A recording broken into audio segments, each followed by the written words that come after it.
energji elektrike, pra për të monitoruar dhe kamerat, dhe ju bën përshtypje ju, tash të gjithë kemi udhëtuar dhe kemi kaluar në atë rotondo me qindra herë. Kur në asnjë moment të ditës, aq më tepër në atë pik orari, në orën 14, nuk e gjen dot trafikun në këtë gjendje, kaq të lirshëm. Është e pamundur të kesh një emergjencë mjekësore apo të humbësh avionin etj që të bësh një parakalim, sepse aty në atë zonë për herë ecet me 10 km/h apo 20 km/h. Por tepër që ngjitur është parkimi dhe se makinat marrin pesën gjithmonë krijohet një zinxhir. Aty nuk ka asnjë makinë. S'ka asnjë makinë. Kjo është e pamundur. Kjo histori nuk është e pamundur që të jenë reale këto pamje dhe të jetë koincidencë. Është e pabesueshme, sepse aty për herë ka trafik të rënduar, ka polici që orienton trafikun, ka furgona të ndërhyrjes shpejt dhe ka polici të shtuar për të garantuar masa dhe për të garantuar një trafik të lirshëm për shkak të fluksit të avionëve në ato orë. Disa gjendësi ligjvatuese pra që të thuash që aty nuk ka një garanci shtetërore për çfarë ka ndodhur, është e paimagjinueshme. Nga ana tjetër, të pretendosh që do të luftosh krimin organizuar me një ministre që ka 2 muaj në detyrë, që pavarësisht është e vërtetë ajo që tha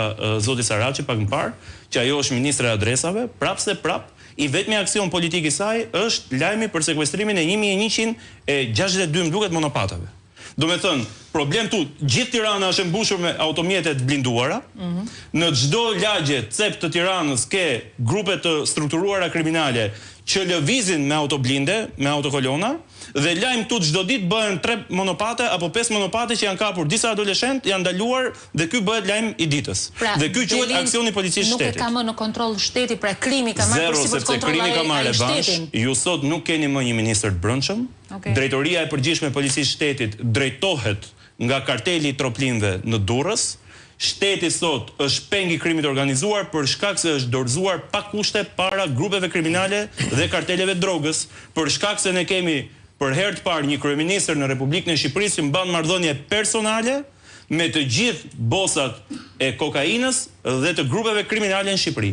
Edi Rama është i vetmi kryeministër që mban marrëdhënie të drejtë për drejtë me të gjithë kriminalet e këtij vendi.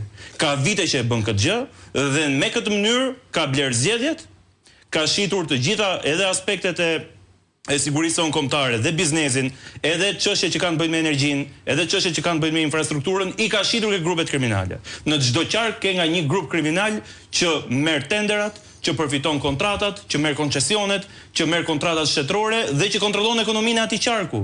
Dhe ky është më saktë modeli që ka futur zero janë një. Sot janë një dhe për herë të parë ju keni parë që në parlament për shkak të këtij kryeministri, krimi ka tashmë dhe deputet e tij. Dhe kjo nuk është era parë, dua ta mbyll me këtë. Ju keni sot deputet Partisë Socialiste të dënuar me vendim gjykatës kundër krimit organizuar dhe korrupsionit për shitje të sekretit policor dhe sekreteve të shtetit ke bandat. Pra deputeti Durrësit Qyrbja i nxirrte materialet sensitive të dhënat e policisë shtetit ja jepte një bande dhe i paralajmëronte që shteti po bëhet gati të vitë u arrestoj, i strehonin dhe nëpër shtëpia.